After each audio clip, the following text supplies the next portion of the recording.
Ha publicado importantes libros como Estado y Mercado, la historia del Perú, el aprendizaje del capitalismo e historia del Perú contemporáneo. Texto de gran alcance y difusión que ya se encuentra en su cuarta edición. En la actualidad es profesor principal del Departamento de Economía de la Universidad Católica, investigador principal del Instituto de Estudios Peruanos y miembro de la recientemente fundada Asociación de Historia Económica del Perú. Doctor Isabel Duarte, magíster en Economía y Geografía del Andrews University y doctor en Economía por la Universidad de Harvard. Ha desempeñado cargos importantes como ser parte de la División de Empleo y Desarrollo Rural del Banco Mundial, presidente del Banco Central Nacional del Perú y consultor del Banco Interamericano de Desarrollo, de la Agencia para el Desarrollo de Estados Unidos y de las Naciones Unidas. Ha publicado importantes libros como La distribución del ingreso en el Perú, de World Bank, y recientemente El árbol de la mostaza, historia de las microfinanzas en el Perú. Actualmente presidente del sector cuarto, presidente de Málaga Web Asociados y director del Instituto del Perú de la Universidad San Martín de Porres. El doctor Francisco Quiroz Chueca ha realizado sus estudios de pregrado en Rusia, es magíster en Historia por la Universidad Nacional María de San Marcos y magíster en Historia por la Pontificia Universidad Católica de Perú. Es doctor en Historia por la Universidad Nacional María de San Marcos y candidato a doctor en Historia por la City University de New York. Ha colaborado en la edición de textos como la Historia Económica del siglo XIX en el Perú en los últimos 25 años, Compendio de Historia Económica del Perú, y ha publicado el libro Artesanos y Manufactureros del Lima Colonial. Actualmente es profesor nombrado de la Escuela Académica Profesional de Historia de nuestra Casa de Estudios, San Marcos, donde también desempeña como director, además de miembro fundador de la Asociación de Historia Económica del Perú. Más preámbulo, el tema de la mesa es buscando la interdisciplinaridad, posibilidades y limitaciones del diálogo interdisciplinario entre economistas y historiadores frente al siglo XXI. Damos la bienvenida a la doctora Isabel Web para que nos puedan compartir sus reflexiones. Un aplauso, por favor.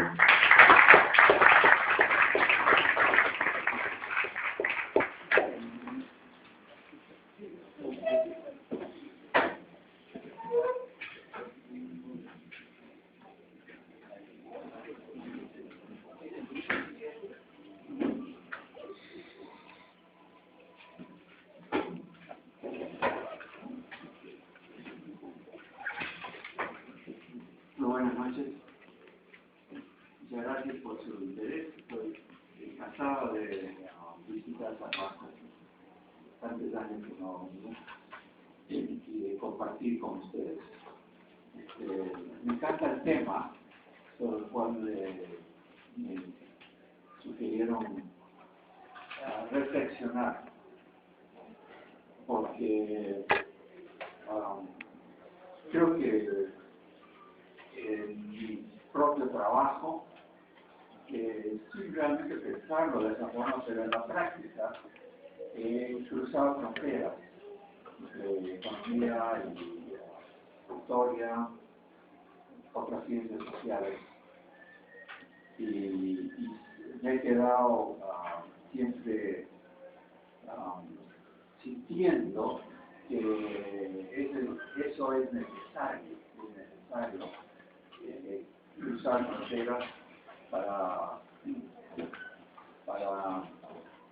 entender, aunque sea simplemente preguntas sobre la economía. Una pequeña nota de historia personal en ese sentido es que en el año 70 yo era el jefe del Departamento de Economía de la Católica, que recién se creaba. En este año se inventó el departamento. Antes había facultades nomás. Y yo fui el primer jefe de Economía. Y en ese entonces de Economía se enseñaba en el centro, en la Facultad de Ciencias Comerciales, Contables y Económicas. Y los estudiantes eran mayormente estudiantes de contabilidad, de administración, algunos de economía. El decano era, cuando yo enseñaba ahí, era un abogado, pero recientemente creada el campus nuevo de la Católica, donde está ahora. Ahí había una facultad de ciencias sociales y ahí se incluyó cursos de economía. Cuando me hicieron jefe de economía del departamento, yo insistí en el consejo de la universidad que economía debería integrarse a ciencias sociales. Y empecé una lucha que demoró medio año, más quizás. El mismo rector no quería, padre McGregor, varios decanos no querían. Pero al final, no sé por qué, pero gané la batalla. Y se hizo. Y se integró economía en el grupo Pando con ciencias sociales. Pero ahora, esto fue hace 50 años. Mirando retrospectivamente, pero fue hace 40 años, retrospectivamente, me doy cuenta que nunca se dio esta integración, porque en la Católica los economistas, si bien están en la misma facultad que los sociólogos, no se hablan. No hay integración en matemáticas. Son mundos aparte. Y yo me quedo preguntando, de repente cometí un error. Ahora los que estudian economía ya no aprenden de contabilidad y la mayoría salen a trabajar a empresas y deberían saber algo de contabilidad y de otros instrumentos de gestión. Creo que quizás fue un gran error histórico, pero con buena intención. Porque me sigue pareciendo que hay que buscar esa integración. Saltando a la historia muy reciente, hace 6 años, la Universidad de San Martín Porres me invitó a crear un centro de investigación. Y acepté y empecé a crearlo y con la idea de que el nombre sería yo soy economista. Entonces tenía que ser un centro de investigación económica. Pero después de como un año de empezar a funcionar, decidimos cambiar el nombre y hoy se llama Instituto del Perú. Y también reflejando la misma filosofía de que no es muy interesante, no llega muy lejos, se circunscribe demasiado si te pones a hacer economía de una forma cerrada. Y eso es lo que pasa en todas partes, aquí y otros países. Y creo que esa verdad es especialmente verdad en un país en desarrollo. Y además, un país con las características de historia, de cultura, étnicos, geográficos, etcétera, como es el Perú. Entonces, esa necesidad de la interdisciplinaridad casi ha sido una ley en mi vida, una convicción intelectual que tengo, que la mantengo. Ahora, continuando así en un plan un poco de historia personal, yo he hecho varios estudios, investigaciones, que nunca los pensé como trabajo de historia, pero que en realidad tenían mucho de historia. El trabajo principal, el primer trabajo de importancia que hice fue mi tesis doctoral, que fue ese estudio sobre la distribución del ingreso y sobre las políticas de redistribución. El tema era la redistribución, ¿no? Cómo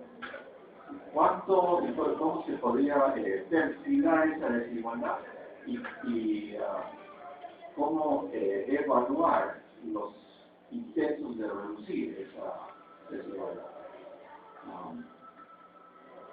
Y el trabajo, para hacer ese trabajo, tuve que recurrir para entender cuál era la situación de los niveles y las diferencias de ingreso en la población, digamos, el 60-70% de la población de esos años, de los años 50, 60, que eran campesinos. Entonces, en esos años, la gran masa de la población era campesina, y para entender su situación económica y las diferencias, no había un caudal de estudios hechos por economistas, ni había estadística general. Hoy día todavía estamos hablando de exclusión social. Bueno, una de las facetas o manifestaciones de la exclusión social es la exclusión estadística, porque no había estadísticas sobre ese 60-70% de la población. Entonces, para poder descubrir algo, lo único que me quedaba era ponerme a leer estudios de antropólogos, porque esos habían una buena cantidad. Y estudios de comunidad a comunidad, casi todos los estudios se referían a una comunidad, era un estudio caso, de una comunidad a otra. Y sobre esa base llegué a plantear una hipótesis sobre qué es lo que había estado pasando en términos de distribución, de niveles de ingreso. Después mi primer contacto grande con los trabajos de una disciplina, pero eran necesarios, pero en este momento no estaba yo tratando tanto de explicar la pobreza o las diferencias de ingreso, sino simplemente de descubrir los números, o sea, tratar de medirlos. Hoy día estoy haciendo un nuevo trabajo, que hace año y medio más o menos, casi 2 años que lo vengo haciendo, que me está haciendo regresar a ese mismo mundo, porque estoy en medio de un estudio de la pobreza rural, pero esta vez estoy mucho más interesado en tratar de entender las causas de la pobreza, no solo de medirlas, sino de entender los mecanismos que producen la pobreza y que la mantienen en el tiempo, y también que crean diferencias, porque la pobreza no es igual, no, lo contrario. La realidad de cualquier comunidad de la sierra es una realidad de grandes diferencias. Casi no hay comunidad donde, digamos, de 100 familias, no hay 2, 3 o 4 que son dueños de la mitad de las tierras y la mitad del ganado. Esta idea de igualitarismo dentro de las comunidades tiene nada que ver con la realidad. Entonces, ¿cómo entender esas diferencias y sobre todo cómo entender la persistencia de la pobreza rural? Entonces, eso me ha llevado una vez más a tratar de buscar explicaciones, indicios en los trabajos en otras ciencias sociales, porque los economistas muy rara vez se van a conocer cómo es la economía rural, muy rara vez. Poquísimos estudios y relativamente recientes, y ahora es más fácil moverse, hay más caminos, más tráfico. Entonces sí van algunos, pero es muy reciente. La economista que ministra ahora, Elena Sibeli, es una de las pocas que se ha estado dedicando a eso. Pero entonces, yo ahora estoy tratando de entender esas causas de esa pobreza rural. Y especialmente por la siguiente razón. Porque lo que yo veo hoy día es que en los últimos años hay un cambio explosivo en las áreas rurales. Se está dando un salto de desarrollo y yo me pregunto, ¿y de dónde viene eso? ¿Por qué hay tanto desarrollo en la tierra, de la montaña, en áreas rurales en los últimos años? Estoy hablando de los últimos 5, 10, a lo más 15 años. Y entonces eso me está llevando para entender eso, creo que es necesario entender más atrás. Porque para entender el salto, es necesario entender el no salto durante 100 años o 200 años. El estancamiento de 100, 200 años tiene que ser producto de los factores que están ahora creando el salto. Y uno mira cómo explicar ese estancamiento y el salto. Uno mira qué cosas, uno mira educación, es algo que afecta, que ayuda a que la gente gane más, sea más productiva, la tecnología, la infraestructura es parte del tema, la salud, el capital social también debería ser parte de cualquier explicación. O sea, hay una serie de elementos y cada uno de ellos requiere salir del campo normal, estricto del trabajo del economista. Pero especialmente cuando uno llega a una variable que siempre ha sido considerada la más importante para explicar la pobreza rural, el poder. Todas las explicaciones de la pobreza rural, si uno mira para atrás, lo consideran un resultado de la dominación de élites, de grupos poderosos, de la gran masa campesina. Lo habían visto. Y hay trabajos que buscan explicar los mecanismos de dominación, los mecanismos de poder, como el famoso concepto de Julio Kotler, de la pirámide sin base, de la separación de la gente. Entonces, y este concepto del poder siempre se consideraba que era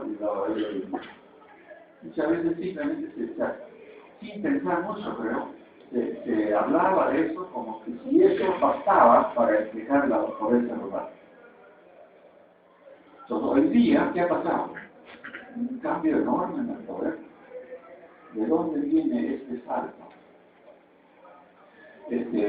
Para que entiendan, cuando yo hablo de salto, es algo que todavía no es muy conocido, pero los datos ya son muy claros.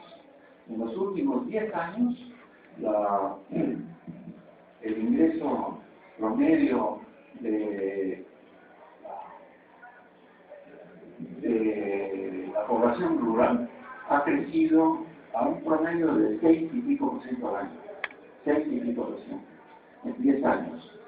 El ingreso promedio en áreas urbanas ha crecido entre 3 y 4%, o sea, casi de todo.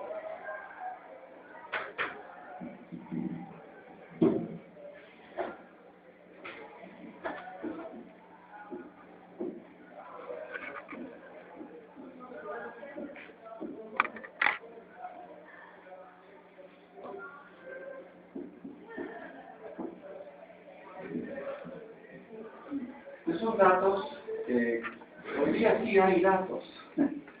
Desde hace unos 10, 15 años ya empieza a haber una estadística que antes no existía.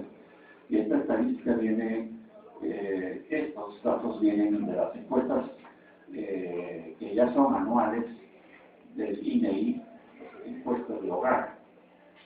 Y ese es el resultado que hay. O sea que la población, el ingreso en las áreas rurales, eso es una explosión, porque para atrás, si uno ve, esto es del año 2000 al 2010, pero si uno va de 2000 atrás, digamos a 1900, este 6, ¿cuánto es? Es menos de 1, quizás 0. No tiene un saltazo, porque son 10 años, no es solo un año, 2, que uno puede decir, bueno, es una casualidad, pero ya van 10 años. Entonces, hay que entrar y tener cuáles son las causas primero de esto y de esto, o sea, debe ser la misma. Quizás aquí no había educación y de repente están llenos de educación. No hay más educación, pero no es una explosión de educación. O quizás sí se ha ido acumulando la educación y recién está teniendo un efecto expansivo, puede ser. Pero también detrás, ¿qué pasa con la dominación? Antes era la dominación, el poder político. Eso, el economista no entiende nada digamos, la mecánica, los instrumentos de cómo analizar el poder, cómo medir el poder. Para entender eso, el economista tiene que preguntarle, tiene que leer trabajos de interpretación del poder, que son interpretaciones mucho menos precisas de lo que acostumbra el economista. El economista acostumbra a hacer números precisos sobre una cosita, pero no sabe nada del resto del cuadro. Porque el resto del cuadro requiere interpretaciones de otro tipo.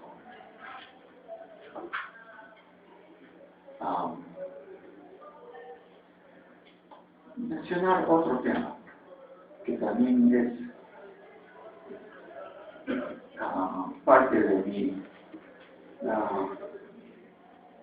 los trabajos que yo he hecho. Hace 20 años me invitaron a escribir una historia.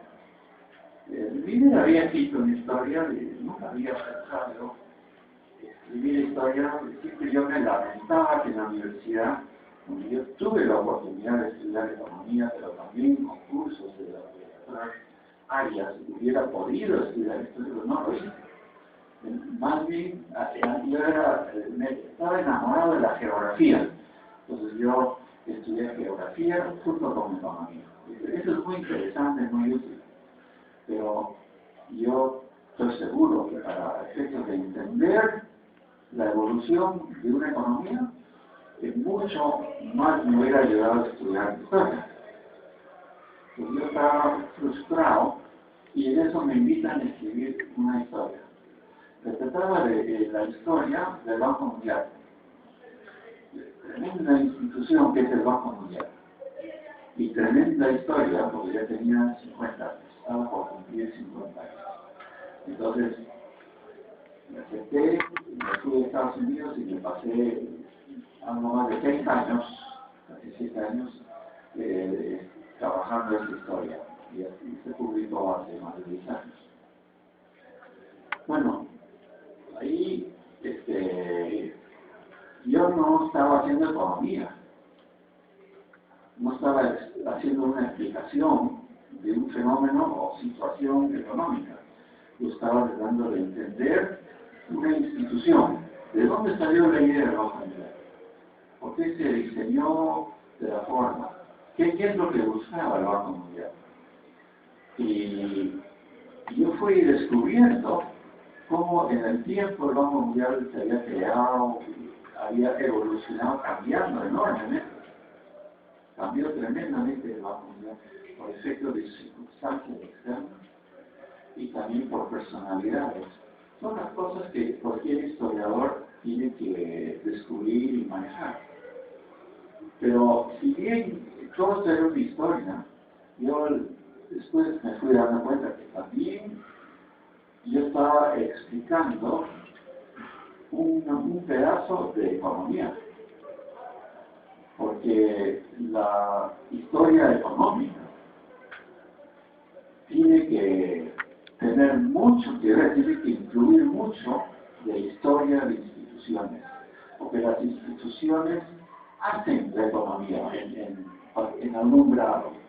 O sea, las instituciones son determinantes poderosos de la evolución de una economía.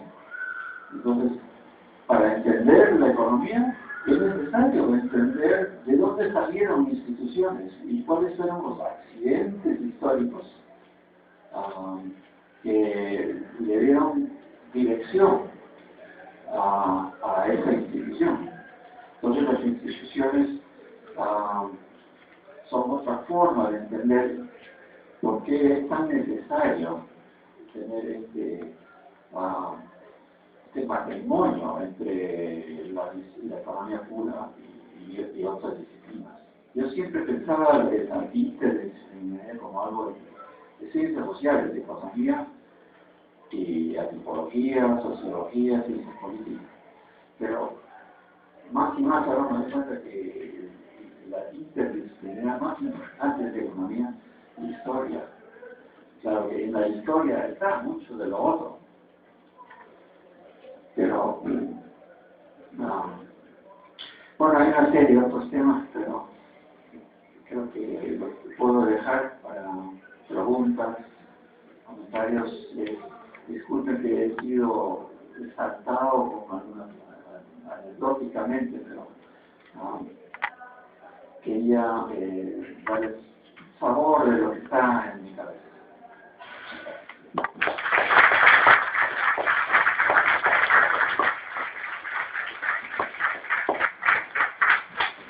Nuevamente, por favor, unos aplausos al doctor Luis Trahuel.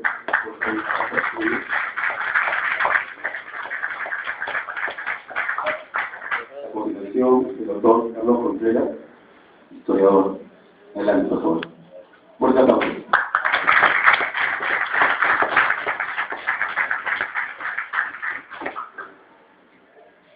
Buenas noches.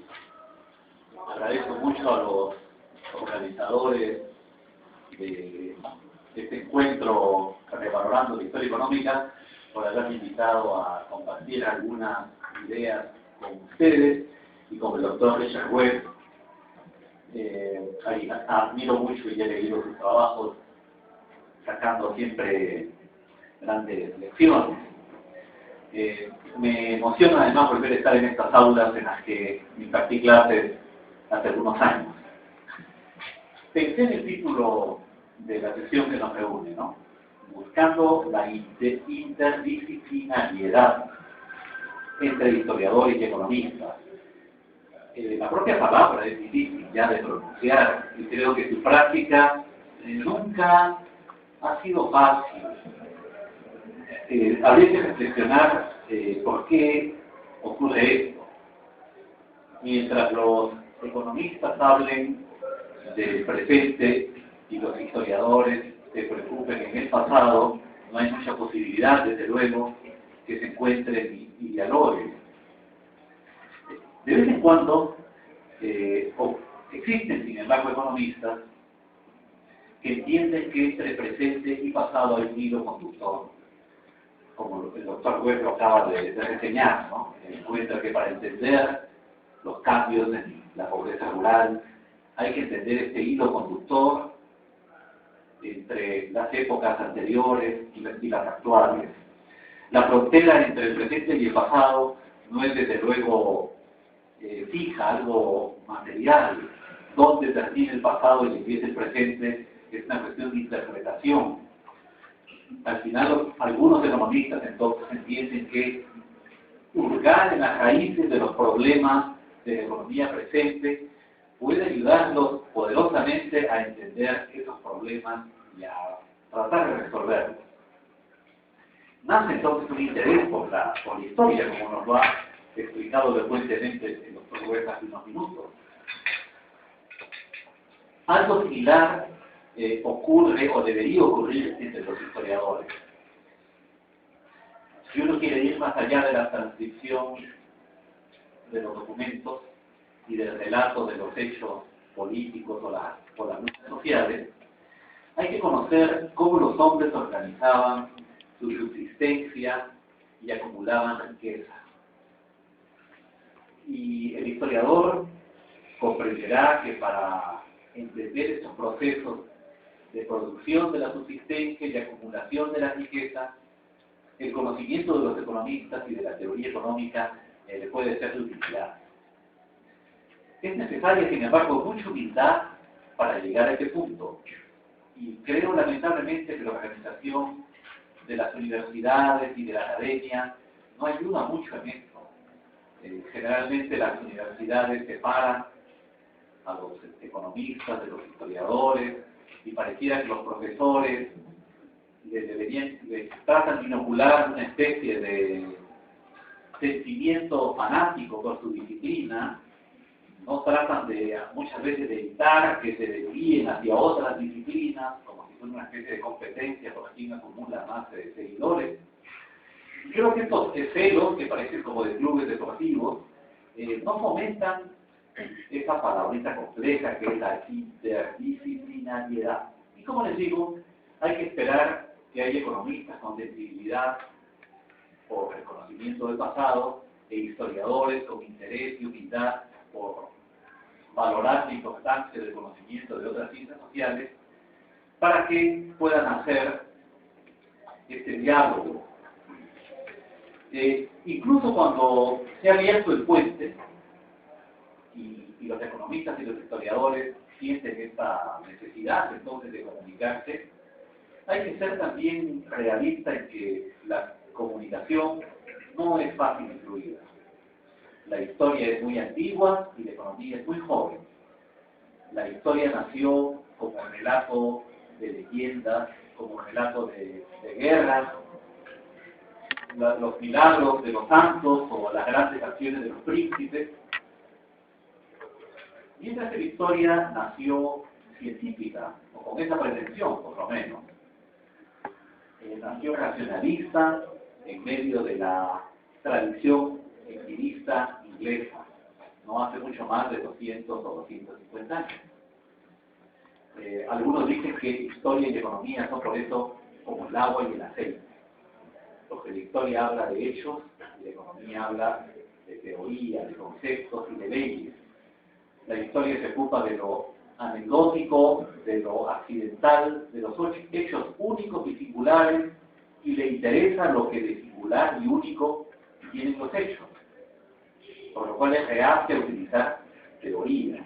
Mientras que la teoría económica, como toda teoría social, se preocupa más bien por las regularidades, por las constancias, y trata de desprender leyes de causalidad, por ejemplo, que determinarían cómo a partir de ciertos hechos antecedentes ocurrirán ciertos hechos consecuentes. En el fondo, los economistas, como los demás científicos sociales, trabajan bajo la premisa de que las cosas ocurren porque tienen un mecanismo interno, una lógica interna que determina esos hechos. Y lo que el científico debe procurar es descubrir ese mecanismo interno que permite explicar los hechos. Mientras que los historiadores asumimos que la historia no tiene por qué tener una lógica, y normalmente no lo es. La historia responde a hechos accidentales, hay lugar para el azar, para el genio, y nadie puede predecir, por eso, por dónde la historia va a derivar. Es verdad que de vez en cuando nacieron hombres como Carlos Marx que pensaron que la historia también podía tener una lógica interna y que era posible descubrir esa lógica, esas leyes del desarrollo de la historia, como pensó el filósofo alemán. Pero no fue fácil, digamos, conseguir un consenso sobre cuáles eran esas leyes, y muchos dudan sencillamente que esas existan. Los problemas entonces para la comunicación entre historiadores y economistas comienzan pronto, les he dicho, y comienzan desde la elección de los materiales. El economista buscará el modelo, el historiador la fuente. Los modelos nos dicen cómo deberían ocurrir las cosas si no se topara con los accidentes que la historia normalmente encuentra en su camino. Mientras que las fuentes nos llevan a pensar las sociedades en los términos en que los contemporáneos las entendían. Y por eso los historiadores solemos desarrollar un lenguaje incluso muy arcaico y tendemos a presentarnos muchas veces como defensores del pasado, ¿no? De manera que cuando la gente caricaturiza a cómo eran los líderes de otras épocas, los historiadores salimos a contarlos, ¿no? Y decir, no era tan sencillo como usted lo piensa, ¿no? Tenían estos otros móviles, estas otras motivaciones, y parecemos, como les digo, abogados de los hombres del ayer. ¿Cuál puede ser el nexo entre estas dos formas de pensar? Como les digo, no es sencillo.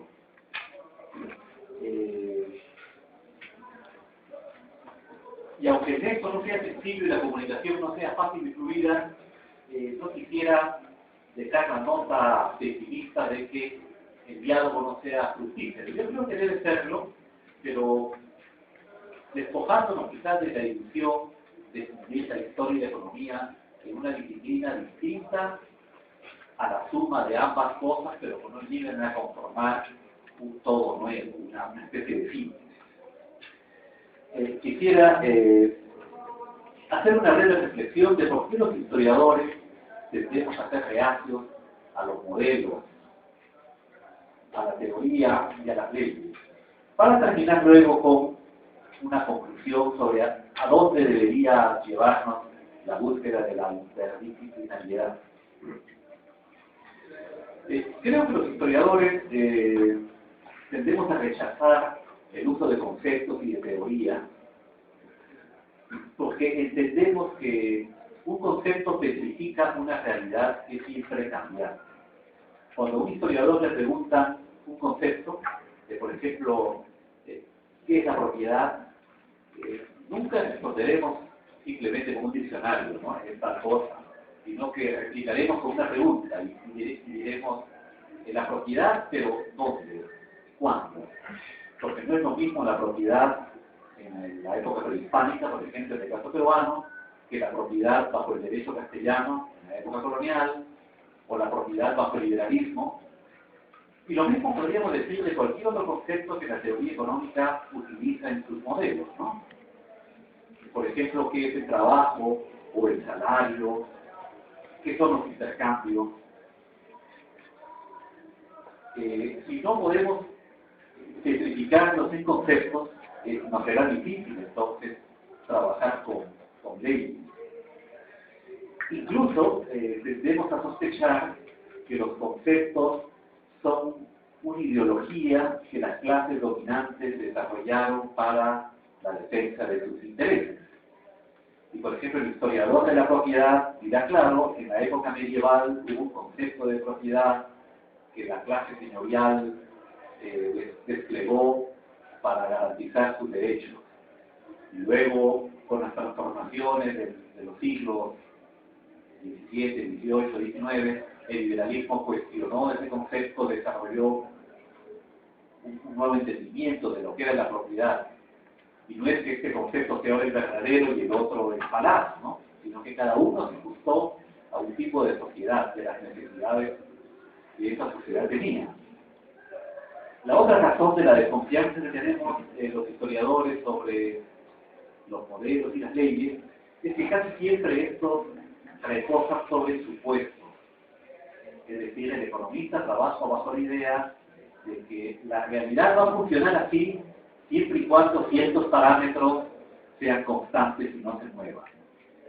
Por ejemplo, el supuesto de la racionalidad, de que los hombres vamos a ser económicamente racionales y vamos a perseguir el mayor fruto, la mayor ganancia a cambio del menor costo o sacrificio. Si los hombres actuamos de acuerdo a esta racionalidad, entonces se van a cumplir las leyes de la economía. Sabemos, sin embargo, que los móviles de la acción humana suelen ser muy variados y que lo que nos mueve a actuar no es siempre esta racionalidad de perseguir la mayor ganancia al mismo costo.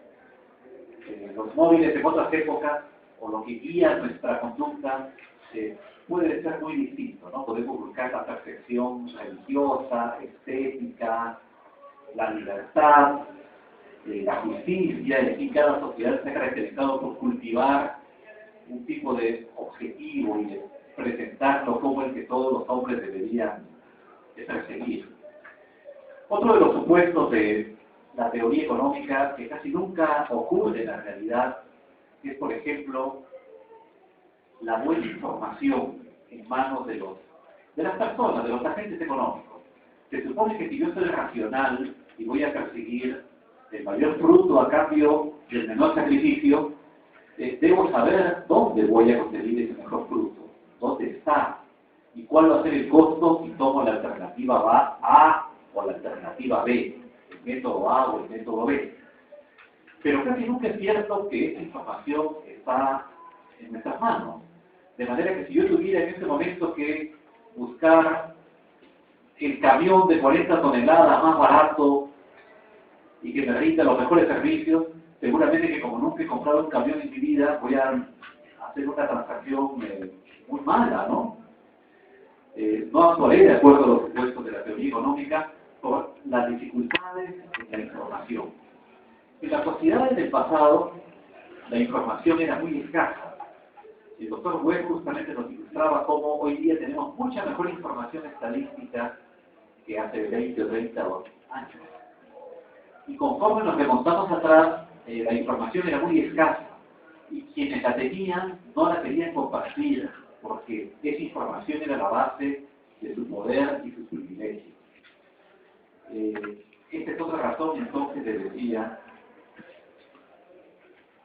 que hace que los historiadores seamos reacios al uso de la teoría y los conceptos económicos. Creo, sin embargo, que los historiadores hemos actuado tradicionalmente con mucho complejo de inferioridad. Pablo Mancera le llamó hace algunas décadas un hombre de la defensiva. Decía, el historiador en el Perú es un hombre de la defensiva. Escribía esto hace 40 años, a comienzos de los años 70, y creo que no ha cambiado mucho esta actitud. Recuerdo que el historiador inglés Edward Carr comparaba al historiador con un hombre desnudo de teoría, paseándose en el paraíso, habiendo conocido en el pecado, por no tener pues una hoja de paga, una hoja de teoría con que cubrir esa desnudez. Y creo que entonces tendemos a exagerar la imposibilidad de usar teorías sociales por estos desarrollos que les he señalado.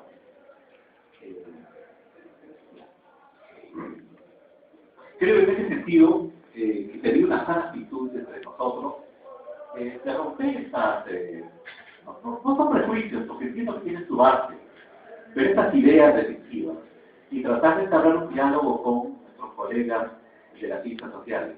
Que creo que se puede, siendo prudente en el uso de las herramientas de los demás científicos sociales, desprender conocimientos muy útiles, ¿no?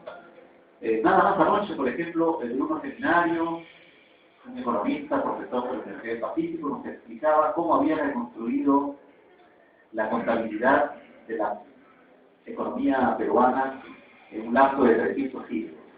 Y este concepto de la contabilidad de la economía de un territorio es algo que los historiadores no nos han entrenado para usar. Y que si tuviéramos esas herramientas, podríamos echar mano de la estadística histórica que en alguna medida existe.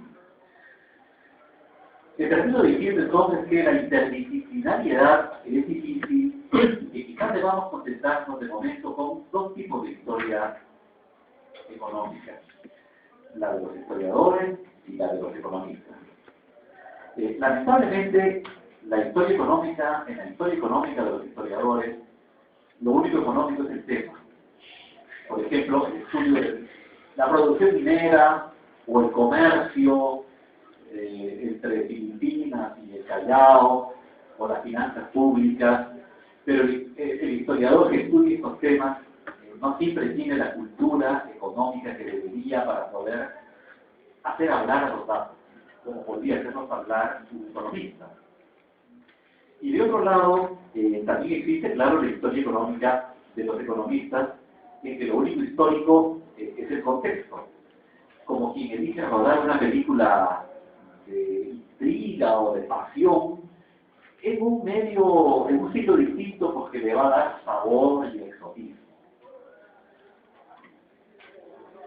No estoy seguro de si en el futuro pueda haber una síntesis, como les decía, de ambas disciplinas, que haga entonces que la historia y la economía se fundan realmente en una ciencia nueva, vamos a decirlo así. Tampoco creo que esto deba ocurrir necesariamente. Hay algunos esfuerzos en ese sentido. Nos mencionaba Richard Webb hace un momento la importancia del enfoque institucional, un enfoque nuevo en la economía, que le da mucho énfasis al estudio del pasado y cómo el pasado condiciona los cambios presentes. Precisamente nos visitará en unos días Oliver Williamson, Premio Nobel de Economía, que es uno de los cultores de este nuevo enfoque, de manera que habrá que estar atentos a la promesa que este enfoque institucional puede darnos para alimentar la interdisciplinariedad. Y la historia económica, desde luego, no es una disciplina fácil, por eso cuando escuchaba a los primeros expositores lamentarse de que no había tantos como en otros tiempos, digo, bueno, quizá mejor, ¿no? Porque la historia económica, como les decía, exige dominar ciertos conceptos económicos, ciertas técnicas cuantitativas, lo que naturalmente aleja de la disciplina a quienes se han acercado a la historia porque odiaban las matemáticas o tenían problemas con el razonamiento lógico. En ese sentido, quizás estemos condenados a ser una minoría, pero creo que el valor de nuestros trabajos y la capacidad que tengamos de explicar el presente sobre el conocimiento del pasado será lo que nos da identidad y fuerza. Muchas gracias.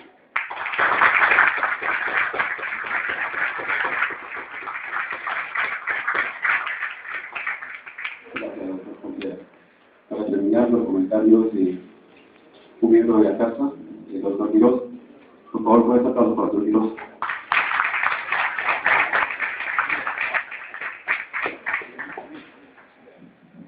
Gracias. En realidad, no quiero ser muy largo en mi comentario, puesto que prefiero que el comentario lo hagan ustedes mismos, bases de preguntas.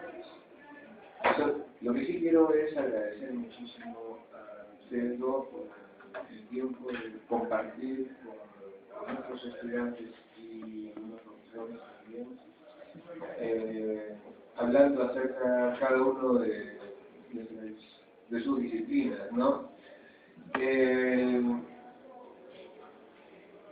Interesante, quiero resaltar una cosa, ¿no? Interesante que ninguno de los dos, siendo uno economista y otro historiador, es ajeno a la disciplina del otro, ¿no? Porque el doctor Webb ha trabajado en historia económica, a pesar de que él mismo dice que medio sin mucha intención de hacerlo, ¿no? Y Carlos Contreras es bastante conocido como historiador económico, ¿no? De repente, el historiador que más se dedica a la historia económica en su medio. Y resaltar además esta dificultad que hay para la interdisciplinariedad. ¿No? Desde ya, economía no está ni en la Universidad Católica ni en la Universidad de San Marcos junto a la historia en una misma facultad. Esto es una buena limitación, en tanto que los cursos de historia, de economía para historiadores son un poquito marginales, ¿no? Incluso de repente hayamos pecado en las últimas décadas de limitar algo la historia económica, la economía para historiadores,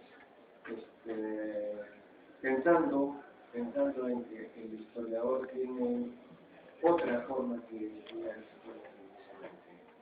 Y lamento desconocer la formación del economista, pero tengo entendido que es poco la historia económica aquí en San Marcos que se enseña para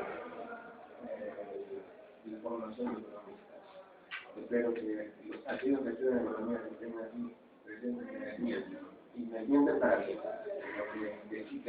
tiene la parte de historia. Ahora, aparte de esa base, digamos, institucional, también hay algunas otras dificultades para la interdisciplinaridad en ese sentido, y coincido mucho con ustedes en cuanto a, uno, a la necesidad, pero por otro lado, que no es tan fácil y que inclusive puede no estar en un programa, digamos, a corto plazo, hacer este tipo de discusiones. Sobre todo porque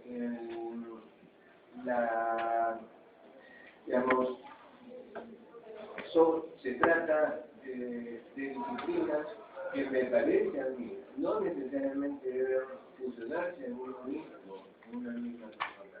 Yo insisto más en la intersubjetividad, en la participación de los economistas tratando de hacer historia y de los historiadores tratando de hacer también economía. Y yo creo que en todo caso no necesitamos a un historiador economista o economista historiador, sino que siempre podemos seguir colaborando unos con otros, cada quien desde su perspectiva y cada quien, digamos, rectificando al otro y rectificando. Y como les decía, espero que más de las preguntas se enriquezcan las aportaciones, tanto de nuestro web como de nuestros colegas, que no solamente felicito, sino además agradezco por abrir este diálogo entre nosotros. Muchas gracias.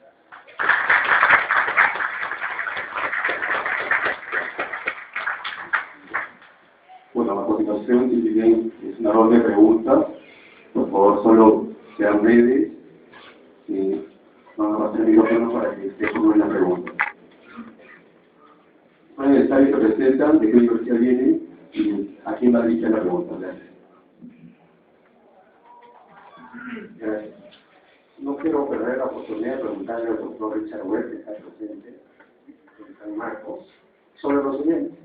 Primero quiero un poco citar lo que dijo el profesor Contreras, que los historiadores hacen hablar a las fuentes, aceptado.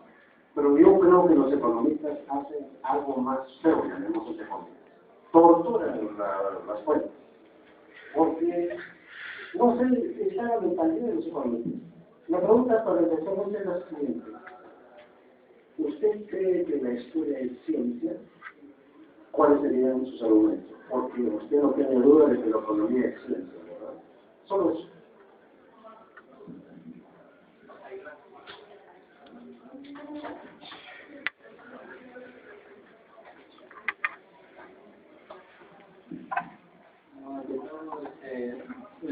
Felicitaciones a los ponentes, muy buenos.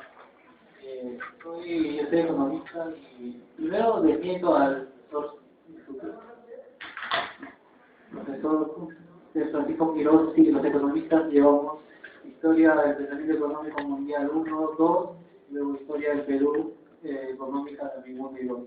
Bien, para las preguntas, para el profesor Richard Webb, la crisis mundial, con su criterio, ¿fortalece o debilita la relación histórica económica? Y para el profesor Carlos Contreras, el momento actual que está viviendo el Perú en la minería, la bonanza económica, ¿cómo se puede explicar desde una perspectiva histórica? Muy buenas noches a los ponentes. La verdad, muchas gracias por su participación.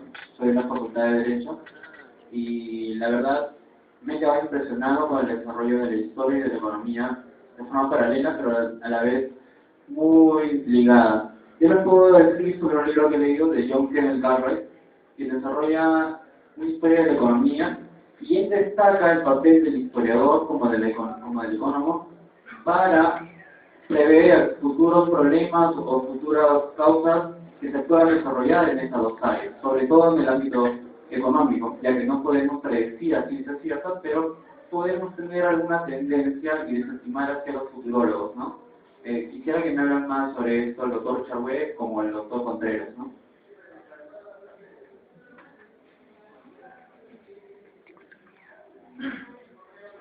Buenas noches. Bueno, en primer lugar, lo mismo que los demás, felicitar las dos ponencias, que ha sido bastante ilustrativo e interesante escuchar a los dos. Bueno, yo soy de la Universidad de Ingeniería, yo estudio Ingeniería Económica. Acá en San Marcos soy de letras, de literatura. Entonces, digamos que siento cierta proximidad tanto por las matemáticas y la economía, como por las humanidades y la historia. Entonces, recuerdo que alguna vez leí este libro de Pierre Vidal sobre la economía del mundo griego, y recuerdo cuando se hace en el prólogo este análisis de cómo los historiadores liberales del siglo XIX habían querido interpretar en la historia griega una suerte de réplica o una suerte de extrapolación de lo que había sido la historia moderna de los siglos XVII, XVIII, XIX, como una evolución más que libre mercado, de desarrollo económico. Y más bien era lo más sensato ponerse a pensar en cuáles eran las circunstancias de aquel entonces y comenzaron a aplicar este concepto de Karl Polanyi acerca de la reciprocidad, acerca de la economía según la sociedad premoderna, y también analizar un poco desde el punto de vista del pensamiento mítico, cuál es el procedimiento y la racionalidad de los griegos, ¿no? Entonces, me pregunto si es posible pensar en un diálogo entre la economía y la historia que pueda puntualizar, que pueda acotar aquellos aspectos en los cuales la economía debe de tal vez limitarse un poco, debe de reconocer que es desde la historia de la modernidad cuando hay más que ofrecer antes que pensando en otras épocas, ¿no? En el pasado, sobre todo, en donde esta idea del pensamiento mítico y la reciprocidad son mucho más gravitantes quizás que la racionalidad que se pretende atribuir al hombre moderno. Bueno, y esta es una reflexión que quisiera para cualquiera de los dos o para ambos. Gracias.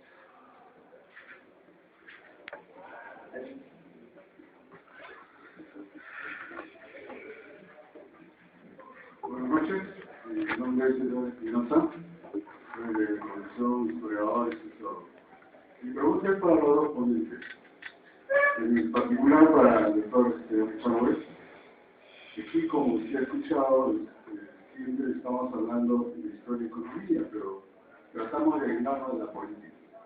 Usted es economista, dedicado a la historia, pero usted también está obligado a la política. Entonces, ¿cómo es que se maneja esta relación entre esta dimensión? Porque también hay todo un debate acerca de estos conceptos que aquí están mitológicamente planteando, la trans, la inter, y lo que se está planteando es la uni, ¿no? Entonces, esa es mi primera pregunta, porque sus trabajos están en polémica contra otros trabajos. Usted conoce los trabajos de Carlos Martínez, conoce los trabajos de Virgilio Roel, que tienen una orientación de una u otra forma marxista. Entonces, la pregunta puntual es, de sus enfoques metodológicos, de sus experiencias, ¿cómo usted examina la historia desde estas orientaciones? La segunda pregunta está ligada a la posición del profesor Contreras. Es acerca de esto que quizás te llama la atención, la falta de memoria histórica de lo que ha ocurrido con la historia económica. Quienes nos dedicamos a hacer historia económica, lo estamos construyendo ¿para qué? Para combatir otra versión de otra historia económica en este país. Potencialmente es una historia económica que la estamos fundando. Me explico. En los años en los que nosotros éramos estudiantes, se estudiaban los conflictos, el tema del conflicto como paradigma, el tema de la contradicción. Y ahí se ha derivado a otro paradigma, el tema de la adaptación, el tema del equilibrio, el tema del orden, ¿no? Pero ese paradigma también se ha trasladado de los temas macrosociales, de los temas macroeconómicos, o estos estudios de larga duración, como ayer expuso en unos seminarios, a los estudios regionales, a los microscópicos. Entonces, estos ejercicios metodológicos que estamos practicando en San Marcos y en otras universidades, en realidad lo que yo noto es una falta de memoria. Una falta de memoria de lo que se ha hecho aquí, lo que se ha hecho en la Católica, en la UNI, etcétera, etcétera. Y el ejemplo bien clásico es que aquí tenemos en San Marcos un hombre que ya prácticamente se retiró, que es de oficio historiador, el profesor Aníbal Quijano. Él es de oficio historiador, pero se ha dedicado a la sociología, ¿no?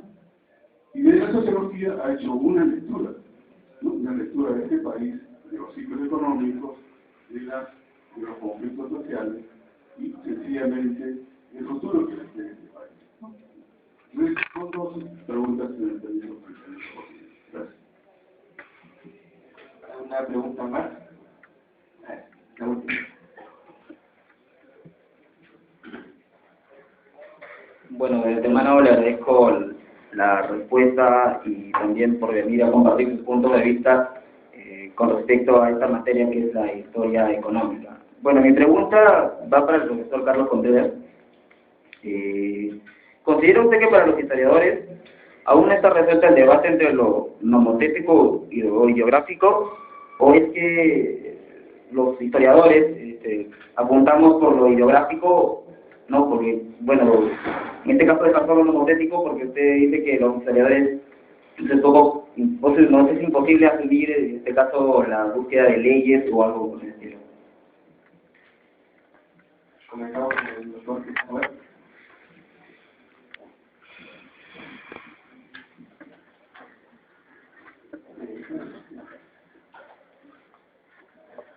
Pero me voy a tener que volver.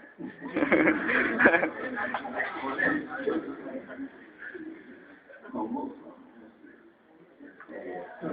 Son preguntas que tienen bastante fondo, varias preguntas que no van a ser nada fáciles de atacar.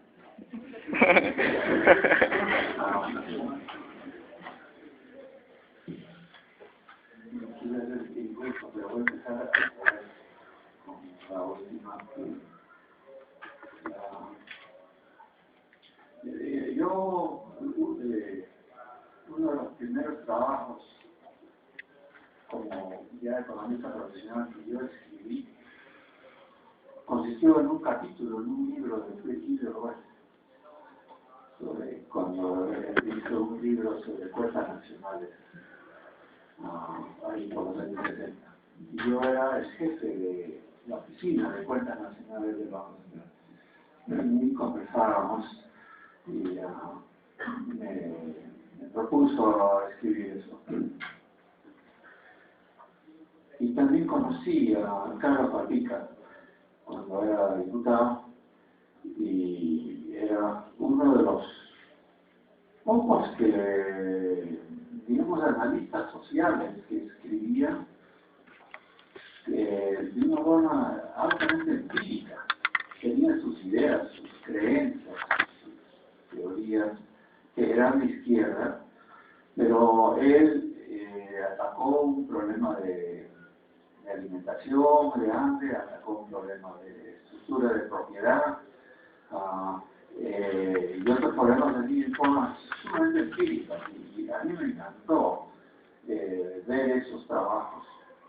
Francamente pensaba que requerían mucho más trabajo, no era él un profesional, pero me pareció que en un contexto ordenado y así esas cosas, que fue una gran cosa que él lo hiciera. Los trabajos de más bien otras cosas que ha escrito Robel y casi todo lo que ha escrito Quijano, a mí me cuesta mucho entender y no he podido yo, digamos, relacionarme intelectualmente con bien podría tener muy claro por eso las preguntas que están tratando de contestar, pero una deficiencia mía, porque ambos son personas muy comprometidas con investigar y entender las cosas, y han escrito, y me gustaría seguir tratando. Lo que sí para mí es un problema es cuando hay un marco podríamos llamar una ideología, que hace que lo que se escribe está bien relacionada a un conjunto de conceptos, términos que son parte de un concepto ideológico. Eso me ha hecho para mí más difícil de entender. Esta pregunta con relación a la crisis, yo creo que es muy buena pregunta, porque estamos viviendo un momento histórico extraordinario. Estamos en medio de una crisis extraordinaria en el mundo y que tiene dos componentes. Es una crisis de mercado, de la economía de mercado, pero también hay una crisis de gobernabilidad que se está dando en todos lados. Se está dando en Europa muy claramente, se está dando en Estados Unidos, que es donde están postulando candidatos a la presidencia que son casi payasos. Son personas tan poco conocimiento, de ideas tan exageradas, creencias raras, que no creen en la ciencia, algunos de ellos no creen en la teoría de la evolución, por ejemplo, son semi-religiosas y son personas que quizás va a ser elegida como presidente, y hay un congreso que está totalmente entrampado en Estados Unidos y hace algún tiempo y no logran ponerse los pantalones, ver que se está yendo a un abismo y apostar por la solución menos costosa y más efectiva. Nada de eso. Siguen entrampados de luchas y en términos, bueno, ese es el caso de Estados Unidos, de Europa igual. Y estamos viendo aquí mismo en la región y en el Perú que difícil se está volviendo lograr la satisfacción de la población. Hay tanta insatisfacción y en relación a eso hay respuestas políticas que preocupan. Pero lo que más preocupa es lo que lo genera, que es esta insatisfacción. Entonces, estamos viendo como muy rápidamente, porque creo que hace 5 años, 6 años era otro mundo. Teníamos un modelo económico en el mundo total, dominante de lejos, y teníamos un modelo político de la democracia, y que era aceptado generalmente, y había la idea de que los dos van juntos, el uno alimenta al otro. Entonces, y había la sensación de que el mundo ya había descubierto una gran solución general, y que ya estábamos encaminados. Y de repente, ambos modelos están siendo muy cuestionados, golpeados por la historia, y ahora, como nunca antes en mi vida profesional, estoy viendo por todos los cuestionamientos al modelo económico del mercado. Y lo que más está generando eso es una búsqueda por parte de los economistas, una búsqueda de respuestas en otras ciencias. Una de las grandes búsquedas es en la nueva psicología y neurociencia incluso. Hace poco un psicólogo fue otorgado el Premio Nobel de Economía, pero hay varios otros, y hay economistas que están estudiando y hablando de la psicología para lograr una mejor explicación de qué está pasando con la economía del mercado del mundo, sobre esta crisis. Entonces, estamos viviendo una situación donde de hecho ya se está dando un grado de acercamiento, de interrelación, que en mi vida ya la he conocido. Y seguro que está empezando nada más.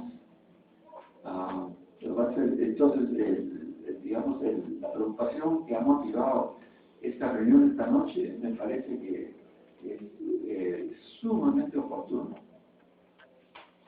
Ahora,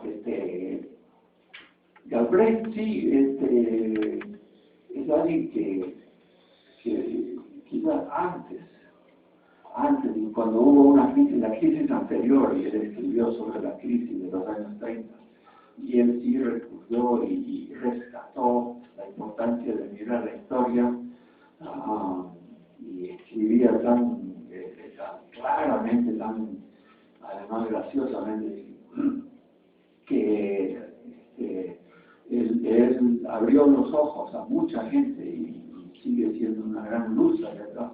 Pero eso se fue desapareciendo entre tantas cosas con el tiempo, pero sí sigue siendo un hito en ese sentido, y sí vale la pena releerlo. Ahora, hay otros trabajos como el de él, pero fue un hito. El tema de la pregunta sobre si economía y historia son ciencias, yo tengo mucho problema para contestar eso. Yo creo que yo tendería a contestar que ninguno es una ciencia. La economía pretende más en el sentido de ser una ciencia. Y en algún grado hay algo de una ciencia económica, pero es una ciencia, me parece a mí, muy, muy limitada, porque para llegar a ser ciencia en el sentido de tener ciertos principios básicos, que se cree que son leyes importantes del comportamiento humano, para insistir y crear una base, todo un conocimiento en base a esas leyes, uno termina dejando de lado demasiado. Y eso se está viendo hoy como nunca. Es precisamente lo que está pasando ahora. Uno de los mejores ensayos que he leído recientemente sobre esta crisis tiene una frase, algo así, dice que hoy día lo que ha pasado es que hemos tenido un exceso de matemáticos y creían que todo podía medirse y manejarse, y un déficit de historiadores que va también a lo que decía Gabriel, que se perdió la costumbre de mirar esto y ver las cosas desde una perspectiva histórica. Los griegos, hay una referencia a los mitos de los griegos, y no sé mucho de eso, pero los griegos como que fundaron, creo, el concepto de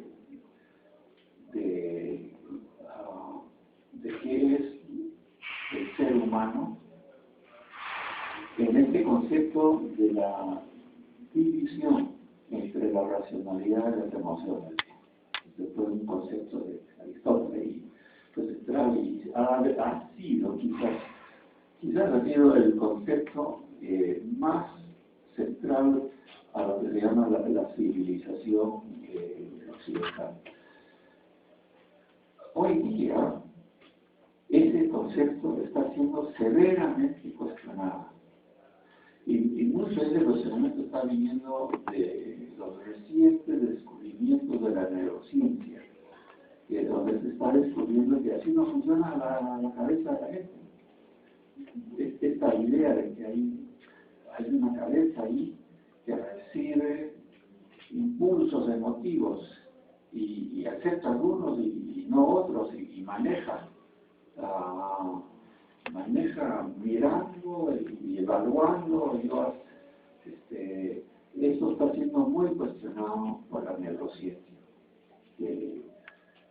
Un planteamiento es que la cabeza no es así, la cabeza es más como un comité de gerentes donde cada gerente tiene un tema y cada uno avanza su tema y la decisión final del comité de gerencia es difícil de predecir y no hay tal racionalidad que se impone a todo lo demás.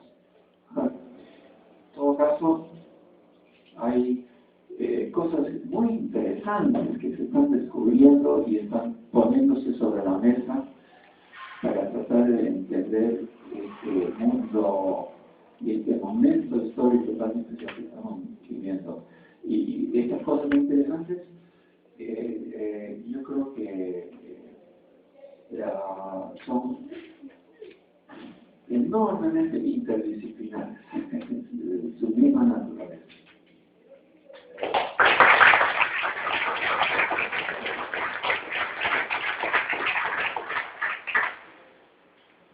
Gracias por las preguntas. Trataré de responderlas en el orden que fueron enunciándose. Bueno, una pregunta un poco fuera del tema, pero que es interesante en sí misma. ¿Cómo se podría explicar la bonanza minera reciente desde el punto de vista histórico? ¿No? Preguntado aquí un estudiante de economía. Sin duda el Perú tiene una cierta especialización histórica en la minería, ¿no? Esto se ha puesto en polémica ahora a raíz de declaraciones del presidente que habría dicho en una entrevista que el Perú no es un país minero. En verdad, un buen curso de historia económica le habría enseñado que hay una especialización en la minería bastante larga y que tiene su justificación, ¿no? No tenemos muchas tierras agrícolas en gran extensión como otros países. Difícilmente podríamos especializarnos en productos agropecuarios. Tampoco tenemos grandes capitales o una mano de obra muy bien calificada como para especializarnos en productos industriales. De lo que estábamos bien dotados era de recursos naturales minerales y a su vez éramos escasos en población después de la conquista española, de manera que la especialización en algo en lo que la escasa población pudiera desprender un gran valor casi nos empujó hacia la minería. De otro lado, hay que tomar en cuenta que los costos de transporte eran muy elevados en los siglos pasados. Muy pocas cosas el Perú podía colocar en el mercado europeo. Tenía que tener mucho valor en poco peso. Tal expresión, tal una buena opción. Desde ahí, entonces, la economía peruana cogió una especialización en la minería y la legislación, los derechos de propiedad, la forma como se organizó el Estado, se fue acomodando a esta especialización. Por ejemplo, el hecho de que el Estado peruano desarrollase estos modelos de contrato de estabilidad tributaria que atrajeron mucha inversión en los años 90, claro, estaba pensado que el Estado históricamente ha dependido mucho del comercio exterior para levantar su tributación y para su comercio exterior ha dependido de las exportaciones de minerales. De manera que hay cierto sendero, un fast dependent, como llaman los economistas institucionalistas, que es difícil de quebrar, ¿no? Es decir, una dependencia de un camino que una vez que se ha tomado no es fácil de cambiar. En cuanto a la posibilidad, claro, de hacer predicciones o planes sobre lo que deberíamos hacer, inspirado en el libro de Galbraith. Bueno, estoy de acuerdo con el doctor West, este gran economista, que creo que hizo como educadas especulaciones sobre cómo debería la política económica sacar lecciones de las crisis como la del 29. Y en ese sentido me parece que los historiadores económicos, estudiando temas como las crisis, el crecimiento, la desigualdad, deberíamos estar en capacidad de recomendar políticas, no de adivinar el futuro, porque eso es mucha especulación, pero sí de recomendar políticas al respecto y tratar de ser más activos en este papel, ¿no? Hasta hace unas décadas Pablo Macera era, por ejemplo, muy activo hablando sobre las políticas que el Perú debería aplicar. Era un historiador que hablaba mucho del futuro.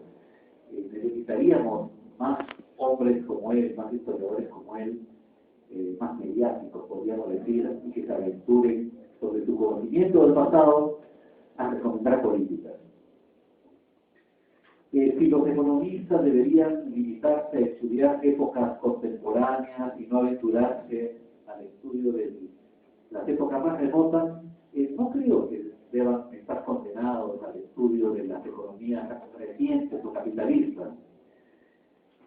Creo que la economía como práctica ha existido desde luego mucho antes que la ciencia económica, y que la marca de los grandes economistas ha sido precisamente el estudio de esas economías remotas, ¿no?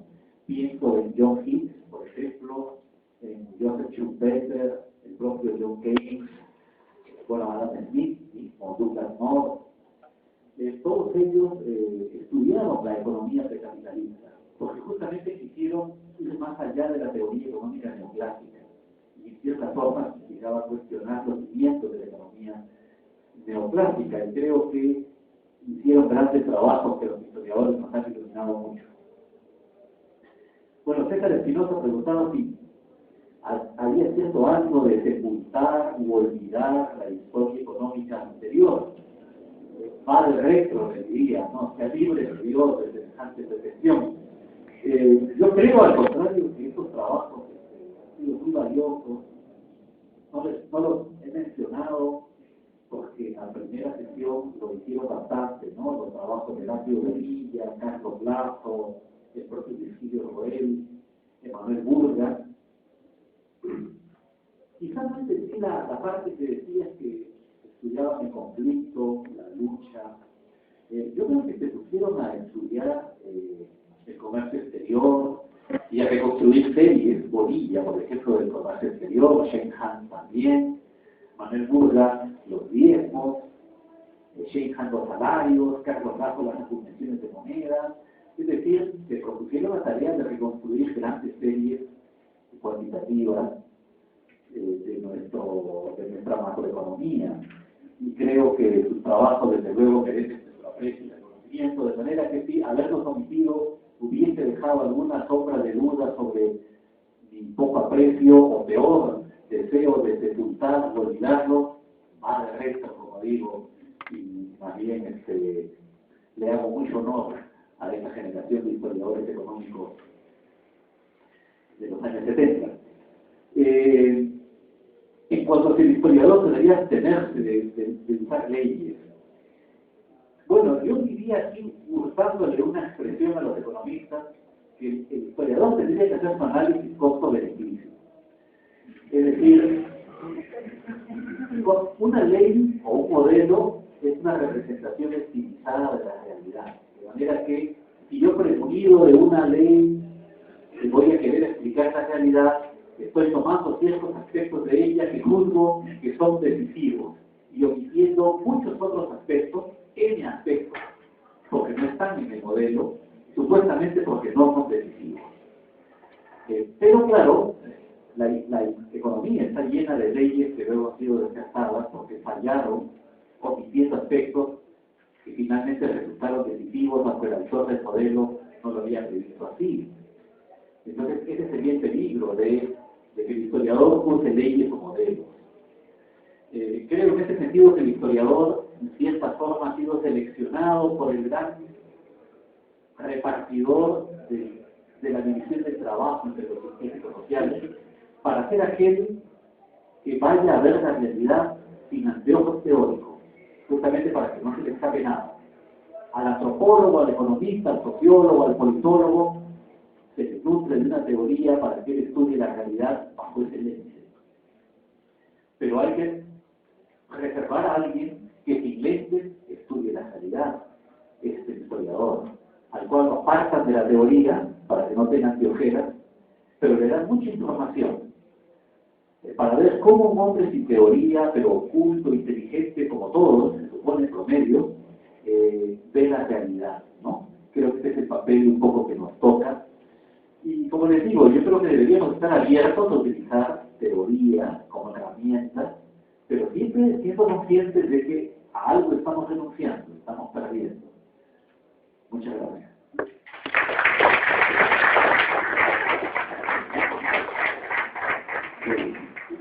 Yo que mejor que agradeciendo a los productores, que mejor que entregándoles un presente de parte de todos nosotros, los estudiantes. Primero al doctor Carlos Contreras, con quien por favor pido un buen aplauso.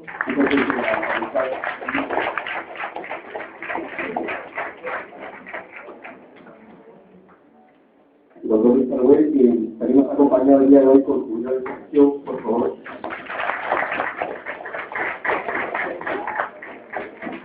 Y por último, el doctor Santiago Quirón, quien también esta oportunidad estaba con nosotros.